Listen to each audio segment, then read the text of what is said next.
Hello students. आज हम जो स्टार्ट करने वाले हैं हमारा चैप्टर 3 क्लास 6 का। और चैप्टर का नाम है important word features. Okay, and this is the part 1, means first part of this chapter. Okay, so let's start our video. So as you know, the name of the chapter is important word features। मतलब MS word जो होता है उसके कुछ important features हम इस video में cover करेंगे। ठीक है, हम सीखेंगे कि हम MS वर्ड में मतलब ऐसे कौन कौन से फीचर्स हैं जो काफ़ी इम्पोर्टेंट हैं, जिनकी हेल्प से हम अपना काम काफ़ी आसानी से कर सकते हैं। ठीक है, तो ऐसे बहुत सारे फीचर्स हैं एक्चुअली MS वर्ड में जो ये जो है एक हमारा टाइपिंग सॉफ्टवेयर होता है। ओके, वर्ड प्रोसेसर भी बोलते हैं इसको, मतलब जिसमें टाइपिंग का काम हम ज़्यादा करते हैं, बट इसके अलावा आप इमेजेस वगैरह, टेबल्स बनाना और बहुत सारे काम भी MS वर्ड में हम आसानी से कर सकते हैं। ठीक है, तो चलो शुरू करते हैं। तो सबसे पहले MS वर्ड हम कैसे ओपन करेंगे, बहुत सारे तरीके होते हैं। स्टार्ट बटन पे क्लिक करेंगे, ऑल प्रोग्राम्स में जाएंगे, ऑल प्रोग्राम्स में जाने के बाद माइक्रोसॉफ्ट ऑफिस पे क्लिक करेंगे और यहाँ लास्ट में जाकर माइक्रोसॉफ्ट वर्ड 2010 इस पर क्लिक कर देंगे। ठीक है, तो हमारा MS वर्ड ओपन हो रहा है। तो ये जैसे ओपन हो गया। ठीक है, आप यहाँ से इसको जूम इन जूम आउट कर सकते हैं। मैंने जैसे इसको थोड़ा सा बड़ा कर लेता हूँ। जो पेज का साइज़ है, प्लस से जो जूम इन होता है, एंड शायद कुछ प्रॉब्लम आई है विंडो एक्सप्लोरर में। ओके, तो प्लस वाले जो साइन है इससे हमारा जो पेज पेज तो नहीं बड़ा होता, व्यू बड़ा होता है। मतलब जो हमें दिखता है वो बड़ा बड़ा दिखने लग जाता है वही चीज़। ठीक है, साइज उतना ही रहता है और जूम आउट से हमें छोटा दिखता है। जैसे लेंस होता है ना, हम जब कोई लेंस लेके कोई चीज़ दिखता है तो हमें बड़ी दिखती है। तो इस जूम का काम वही है कि हमने उसी चीज़ को, हम जो चीज़ थी उसी को थोड़ा सा बड़ा देख रहे हैं, बट रियल में उसका साइज़ वही रहता है। ओके, ओके, तो फिर बात करते हैं जो इससे हम MS वर्ड में आ गए। यहाँ पर मुझे कुछ टाइप करना, तो MS वर्ड में क्या करते हैं, हम कुछ भी टाइप कर सकते हैं। जैसे सपोज करो once there sorry there was a crow. Okay, like this हम कुछ भी टाइप कर सकते हैं, बट आपका टाइम बचाने के लिए तो आप वैसे तो आप वही टाइप करोगे देख देख के या कहीं से भी। ओके, या अपनी मर्जी से, तो उसमें भी टाइम ज़्यादा लग जाएगा। बट क्योंकि मुझे सिखाना है सिर्फ टाइप नहीं करना हमें, तो कुछ टाइप अपने आप होके आ जाए इसके लिए एक फीचर होता है। हम जैसे आप यहाँ पे आए और यहाँ पे टाइप करो इक्वल टू RAND। ठीक है, RAND, rand, it stands for random, random बोलते हैं। ठीक है, फिर जो पैरेंथेसिस होती है जिसको आप नॉर्मली ब्रैकेट भी बोलते हैं, छोटी ब्रैकेट बोल देते हैं मैथ्स में जो पढ़ते हैं। ठीक है, तो ये पैरेंथेसिस स्टार्ट करनी है। उसके बाद आपको कोई भी एक नंबर डालना है, सेट 1 2 3 4 5। जैसे मैंने डाल दिया 5। ओके, या 10 डाल देता हूँ, इसको 10 डाल दिया और फिर ब्रैकेट क्लोज कर दी, मतलब पैरेंथेसिस क्लोज कर दी। और उसके बाद एंटर बटन जो आपके कीबोर्ड में होता है वो प्रेस करेंगे। तो ध्यान से देखना क्या लिखा है। और जैसे ही मैंने एंटर बटन प्रेस किया तो आप देखोगे यहाँ पर ऊपर से 10 पैराग्राफ अपने आप ही राइट हो गए हैं। तो 1 2 3 4 5 6 7 8 9 एंड 10। ठीक है, तो ये 10 पैराग्राफ, तो जितने नंबर आप डालोगे उतने ही पैराग्राफ्स अपने आप जो MS वर्ड होता है वो आपके लिए राइट कर देता है। ठीक है, तो ये क्या टाइप करता है, ये MS वर्ड खुद अपनी हिसाब से टाइप होता है, आपकी मर्जी से नहीं करेगा इस तरीके से। बट अब क्या है कि हमें हमारा जो टाइपिंग का टाइम थोड़ा वो बचे, क्योंकि हमें टाइपिंग नहीं सीखनी है, हमें MS वर्ड के कुछ इंपॉर्टेंट फीचर्स सीखने हैं। बट उसके लिए क्या जरूरी है कि हमें पहले कुछ टाइप करना पड़ेगा। तो टाइम बचाने के लिए हमने ये जो रैंड एक फंक्शन होता है MS वर्ड में, उसको यूज़ कर लेंगे। ओके, चलो ये हो गया है। अब जो पहला ऑप्शन हम करने वाले हैं स्टार्ट आज, वो क्या है, फाइंडिंग एंड रिप्लेसिंग टेक्स्ट। कि जैसे आप यहाँ पे देखोगे हमने बहुत सारा टेक्स्ट लिखा हुआ है यहाँ। तो अभी तो हमारा बस एक ही पेज भी पूरा नहीं हुआ, बट हो सकता है जब आप कोई रियल डॉक्यूमेंट बनाना पड़े, ठीक है, तो उसमें हो सकता है 10 पेज हो, 50 पेज भी हो सकता है, 100 पेज भी हो सकता है, काफ़ी बड़ा डॉक्यूमेंट हो सकता है आपका। अब उसमें आपको कोई चीज़ सर्च करनी है। ठीक है, अब मान लो कोई वर्ड है, जैसे मुझे यहाँ पर थीम वर्ड कोई है THEME, वो मुझे सर्च करना कि कहाँ लिखा हुआ है। अब वैसे पढ़ पढ़ के देखूंगा तो बहुत टाइम लग जाएगा। तो उसके लिए क्या करेंगे, आप यहाँ होम टैब में ही देखें, लास्ट एडिटिंग ग्रुप के अंदर एक ऑप्शन है फाइंड का, ठीक है। इस फाइंड के लास्ट में एक ये ड्रॉप डाउन एरो है, इस पर क्लिक करेंगे तो इसमें से कुछ और ऑप्शन आगे, एक फाइंड का है, एडवांस फाइंड, गो टू। तो पहला ऑप्शन है फाइंड, इस पर क्लिक करता हूँ। तो जैसे इस पर क्लिक किया, यहाँ पर लेफ्ट साइड में क्या गया, एक नेविगेशन पेन ओपन हो गई है, ठीक है। और इसमें यहाँ पर कुछ टाइप करने का एक टेक्स्ट बॉक्स दिया है जहाँ पे हम कुछ भी टाइप कर सकते हैं। जैसे मुझे थीम वर्ड ढूंढना था तो मैं टाइप करता हूँ THEME, थीम। तो ये देखो, इसमें जहाँ जहाँ भी थीम था वो हर जगह ये येलो कलर से ढूंढ लिया है और आपको शो कर दिया है। तो यहाँ पे भी हम क्लिक करके एक दूसरे थीम पे पहुँच सकते हैं। जैसे यहाँ वाला थीम देखो, हम यहाँ पे आ गए हैं, इस वाले पे क्लिक करता हूँ तो ये वाला थीम इसने सर्च कर लिया, ठीक है। तो यहाँ से आप कौन सा थीम पे जाना है, आप यहाँ से भी डायरेक्ट जा सकते हो ऊपर नीचे करके, नेविगेशन का पेन का यूज करके, ठीक है। या डायरेक्टली आप ऊपर नीचे पेज को स्क्रॉल करके यहाँ से भी देख सकते हो, ठीक है। ये जो वर्टिकल स्क्रॉल बार है इसको भी ड्रैग करके हम माउस से देख सकते हैं, ठीक है। तो एक तो तरीका हो गया फाइंड कर, ये तो ये तो ऑप्शन होता है सिर्फ जब हमें ढूंढना हो, किसी एक जगह पर जाना हो, ठीक है। सिर्फ ढूंढना, उसे चेंज वेंज नहीं करना, तो ये हम फीचर यूज कर सकते हैं, तो फाइंड ऑप्शन। अच्छा, इसी की एक शॉर्टकट की भी होती है, Ctrl+F। तो जैसे मैं आपको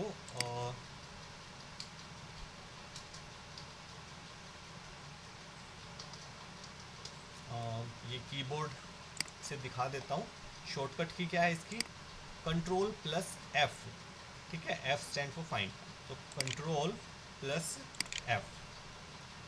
ठीक है। और पहले यहाँ पे क्लिक करना था, इस डॉक्यूमेंट में क्लिक कर दिया, Ctrl+F। तो जैसे ही मैंने दबाया Ctrl+F, नेविगेशन पेन ओपन हो गया, ठीक है। बट जब अभी तो मैंने आपको ये ऑन स्क्रीन कीबोर्ड का यूज करके शॉर्टकट की दिखाई है, इसमें तो हम ऐसे दबाते हैं, कंट्रोल पे क्लिक कर दिया और F पे।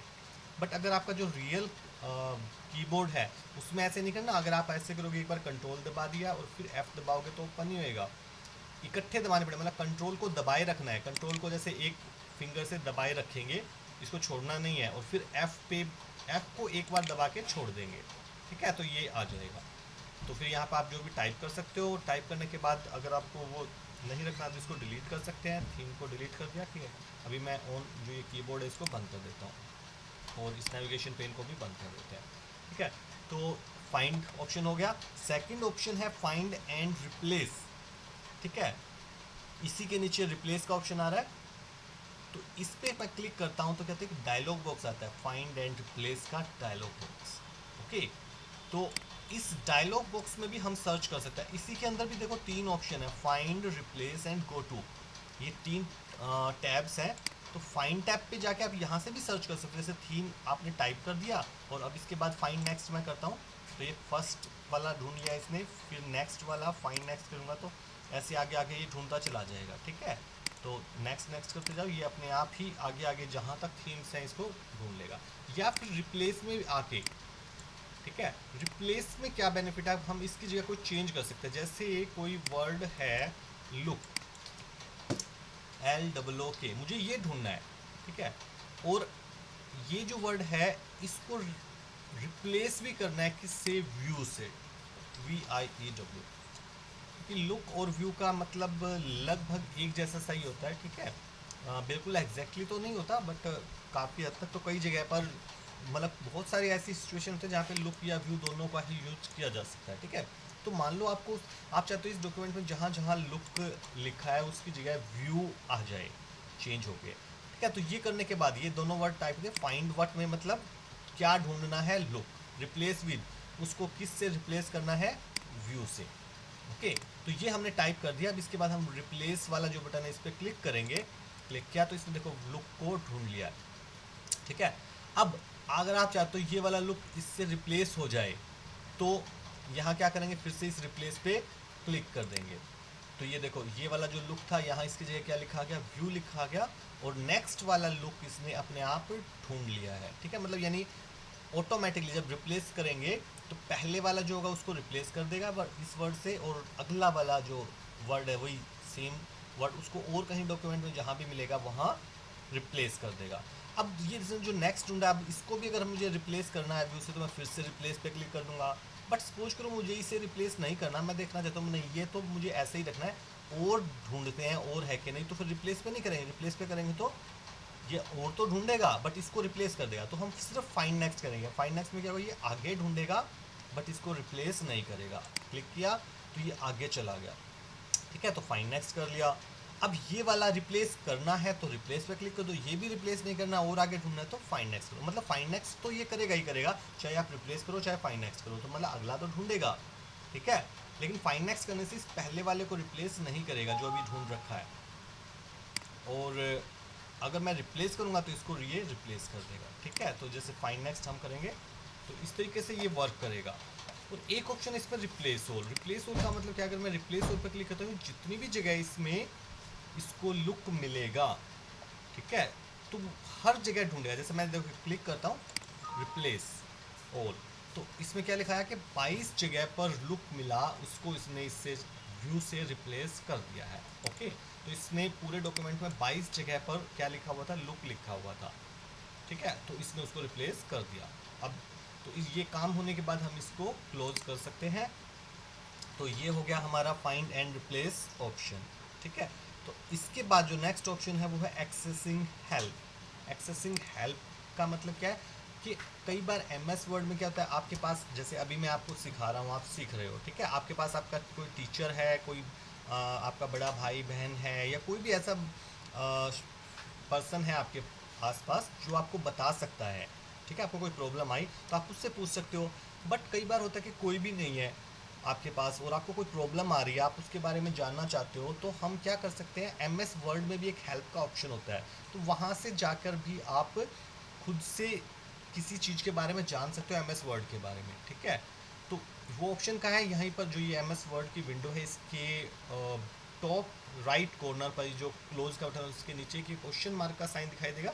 अगर इस पर थोड़ी देर माउस रखेंगे तो लिखा भी आ रहा है माइक्रोसॉफ्ट वर्ड हेल्प, और ब्रैकेट में लिखा है F1। F1 का मतलब क्या है, F1 इसकी शॉर्टकट की है, ठीक है। तो आप इस पे जैसे मैं क्लिक करूँगा, मैंने इस पर क्लिक किया तो क्या हुआ, वर्ड हेल्प की एक विंडो आ गई, ठीक है। तो यहाँ पर देखो बहुत सारे अलग अलग टॉपिक्स लिखे होते हैं, तो आप जिस टॉपिक के बारे में जानना चाहते हो, कोई नॉलेज लेना चाहते हो, तो आप उस पर क्लिक कर देंगे। जैसे ये टेबल्स के बारे में हमें मान लो जानना है, तो मैं टेबल्स पे क्लिक करता हूँ, तो ये टेबल्स के बारे में क्या आ गया, ऐड और डिलीट ए टेबल। एक और टॉपिक है भी, हम टेबल को ऐड कैसे करेंगे, डिलीट कैसे करेंगे, इस पर क्लिक किया तो अब इसके अंदर फिर और ऑप्शन आ गए, what do you want to do, आप क्या करना चाहते हो, क्या कोई इंसर्ट ए टेबल, कोई टेबल इंसर्ट करना चाहते हो, draw a table, convert table, ठीक है। बहुत सारे अलग अलग ऑप्शन, तो जिस चीज़ के बारे में आप जानना चाहते हो उन पर क्लिक करते जाओ। और वैसे यहाँ पे नीचे डायरेक्टली ये लिखा भी हुआ है, या इसको पढ़ते जाओ, डॉक्यूमेंट को आप बड़ा भी कर सकते हो, मैक्सिमाइज कर सकते हो इस विंडो को, ठीक है। तो इंसर्ट कैब से करते हैं, तो इसमें देखो सारे स्टेप्स बता रखे हैं कि आपको क्या क्या करना पड़ेगा, कहाँ कहाँ जाकर किस किस चीज़ पर क्लिक करना पड़ेगा टेबल इंसर्ट करने के लिए, ठीक है। तो सारा कुछ सिखाया गया है। तो आप कई बार हमें ज़रूरत पड़ जाती है कि कोई बताने वाला नहीं है, तो हम हेल्प का ऑप्शन यूज कर सकते हैं। तो इसकी शॉर्टकट की क्या है, F1। तो हम एक बार मैं आपको शॉर्टकट की भी दिखा देता हूँ, सॉरी। तो जो ऑन स्क्रीन कीबोर्ड है ये हमारा आ गया। तो इसमें अभी देखो ऑन स्क्रीन कीबोर्ड में ये F1 F2 बटन्स जो होते हैं वो अभी नहीं आते, ठीक है। तो यहाँ पे FN जो फंक्शन की है इस पर क्लिक करूँगा तो ये आ जाएंगे। वैसे आपका जो फिजिकल कीबोर्ड होता है, ठीक है, कंप्यूटर से कनेक्ट है, उसमें तो पहले से ही बने होता है। तो इसमें जो ये F1 वाला बटन है आपने वो प्रेस करना है, ठीक है। बट उसके लिए पहले एक बार मैं इस मतलब कहीं भी इस डॉक्यूमेंट में हमारा क्लिक होना चाहिए, फिर F1 पे क्लिक करते हैं तो ये वो देखो विंडो हेल्प आ गई। तो यहाँ से भी ओपन कर सकते हैं, या आप शॉर्टकट की जो है F1 वो भी यूज कर सकते हैं, ठीक है। चलो इसको मिनिमाइज कर देता हूँ मैं कीबोर्ड को, और इस हेल्प वाली विंडो को अब क्लोज कर सकते हैं। आप किसी भी टॉपिक के बारे में यहाँ सर्च भी कर सकते हो, जैसे टेबल आपने यहाँ पे क्लिक किया बट अब बहुत सारे हैं आपको नहीं मिला, आप यहाँ से भी सर्च कर सकते हो इसको। जैसे मैंने लिखा टेबल और सर्च, इस पर क्लिक किया तो ये देखो create a table of content, तो टेबल से रिलेटेड और बहुत सारी चीज़ें आ गई हैं। तो आप जिस पे जो चीज़ करना चाहते हो उस पर क्लिक करके वही उसकी इन्फॉर्मेशन ले सकते हैं, ठीक है। तो ये था हेल्प। अब नेक्स्ट जो टॉपिक है वो है इंसर्टिंग हाइपरलिंक्स। तो हाइपरलिंक इंसर्ट कैसे करेंगे, पहले तो ये जान लेते हैं कि हाइपरलिंक्स होते क्या हैं। हाइपरलिंक क्या होते हैं, एमएस वर्ड में जैसे आपको यहाँ पे बहुत सारा टेक्स्ट लिखा हुआ है, ये तो क्या एक सिंपल टेक्स्ट है, नॉर्मल टेक्स्ट है। तो इस टेक्स्ट पर मैं कहीं भी क्लिक करूँ तो कुछ नहीं होगा, माउस से मैं क्लिक कर रहा हूँ कहीं भी तो कुछ नहीं होता। बट हाइपरलिंक्स क्या होता है, हाइपरलिंक भी टेक्स्ट ही होता है, जैसे ये टेक्स्ट लिखा हुआ है ऐसे ही टेक्स्ट ही होगा, वो भी टेक्स्ट लिखा दिखाई देगा। बट वो कैसा टेक्स्ट होता है, अगर हम उस टेक्स्ट पर माउस से क्लिक करते हैं, ओके, माउस से क्लिक करेंगे तो क्या होगा, या तो हम किसी और जगह पर पहुंच जाएंगे या कोई दूसरी फाइल या फोल्डर या प्रोग्राम है वो ओपन हो जाएगा। ठीक है, तो एक प्रकार से हम बोल सकते हैं हाइपरलिंक क्या होते हैं। हाइपरलिंक एक ऐसा टेक्स्ट होता है जिस पर क्लिक करने से कोई दूसरी फाइल को हम एक्सेस कर सकते हैं, किसी भी फाइल फोल्डर या प्रोग्राम को एक्सेस कर सकते हैं, ओपन कर सकते हैं, ठीक है, या उस तक पहुंच सकते हैं। और या फिर इसी डॉक्यूमेंट में, जैसे इसी डॉक्यूमेंट में मान लो 50 पेज है, आप फर्स्ट पेज पे आपने एक लिंक बना लिया कि जब भी आपको उस 50वें पेज पर जाना हो तो आप इस पर क्लिक करें, ठीक है, मान लो किसी उस टेक्स्ट पर क्लिक करें तो आप सीधा 50वें पेज पे पहुंच जाए। तो इस तरीके से भी आप बना सकते हैं, रहें इसी डॉक्यूमेंट में, ठीक है, बस आप दूसरी लोकेशन पर कहीं और पहुंच जाएं। ठीक है, तो ये क्या कहलाता है, ऐसा टेक्स्ट जिस पे क्लिक करने से या तो आप कहीं और पहुंच जाओ या किसी कोई दूसरी फाइल फोल्डर या प्रोग्राम है वो ओपन हो जाए, तो ऐसे लिंक को हम क्या बोलेंगे, हाइपर लिंक बोलेंगे।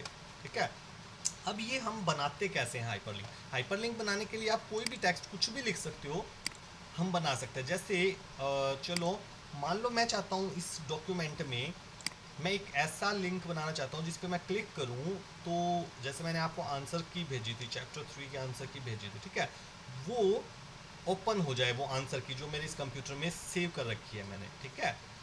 तो मैं चाहता हूँ मैं जब उस लिंक पर क्लिक करूँ तो मेरी वो ओपन हो जाए, तो कैसे करेंगे, तो मैंने यहाँ पर लिख दिया चैप्टर 3 आंसर की, ठीक है, तो ये मैंने यहाँ पे लिख दिया। अब मैं चाहता हूँ इस पे क्लिक करें, अभी तो मैं क्लिक कर रहा हूँ कुछ नहीं हो रहा है इस पे, ठीक है, तो इसको क्या बनाएंगे, हाइपरलिंक। हाइपरलिंक बनाने के लिए क्या करेंगे, इसको सिलेक्ट करेंगे। सिलेक्ट करने के बाद इंसर्ट टैब में जाएंगे, यहाँ पर हमें ऑप्शन मिलेगा हाइपरलिंक, इस पे क्लिक करेंगे, एक इंसर्ट हाइपरलिंक का डायलॉग बॉक्स अपीयर हो जाएगा। इसमें 4 ऑप्शन है यहाँ लेफ्ट साइड में। पहला ऑप्शन है एग्जिस्टिंग फाइल और वेब पेज, तो हम इसी पर क्लिक करेंगे, ठीक है। इस पे क्लिक करने के बाद अब आप इस पे क्लिक करने से यानी जो फाइल ओपन करना चाहते हो आपको वो ढूंढनी पड़ेगी यहाँ पर लुक इन में। तो लुक इन में मैं गया, लुक इन में जाने के बाद मैं डेस्कटॉप पे आ जाता हूँ। डेस्कटॉप पे आने के बाद यहाँ पर मैं ढूंढता हूँ सेशन 2020-22, ठीक है, इसके अंदर गया और इसके अंदर मैंने ये बना रखा है 6th 7th and 8th, okay, ये अलग अलग क्लास है। तो 6th क्लास में गया और यहाँ पर चैप्टर 3, ये रहा चैप्टर 3 की आंसर की, ठीक है, पीडीएफ फाइल भी है, वर्ड की फाइल भी है, तो चलो मैंने पीडीएफ फाइल को सिलेक्ट कर लिया और ओके कर दिया, ठीक है। तो ओके जैसे ही किया तो आपने देखा जो ये टेक्स्ट लिखा था ये ब्लू कलर में चेंज हो गया और अंडरलाइन भी हो गई है। और इसके ऊपर मैं माउस ले जाता हूँ, अभी क्लिक नहीं किया, सिर्फ माउस ले गया, तो क्या लिखा हुआ है कि control plus click to follow the link, मतलब कंट्रोल बटन दबा के अगर मैं इस पर क्लिक करूँगा तो ये जिसका लिंक है वो फाइल ओपन हो जाएगी, ठीक है। तो अब ये ऊपर इसी में देखो ऊपर लिखा भी हुआ है किसकी है ये फाइल में, ई सेशन 2020-21 के अंदर 6th क्लास के अंदर चैप्टर 3 आंसर की पीडीएफ फाइल है, ठीक है, आपको वो लिखा भी आ रहा है साथ में। तो इस पर मैं कंट्रोल प्लस क्लिक करता हूँ, ये क्लिक किया तो ये एक वार्निंग देता है कि आप कोई फाइल ओपन करने की कोशिश कर रहे हो, ठीक है, हाइपरलिंक की हेल्प से।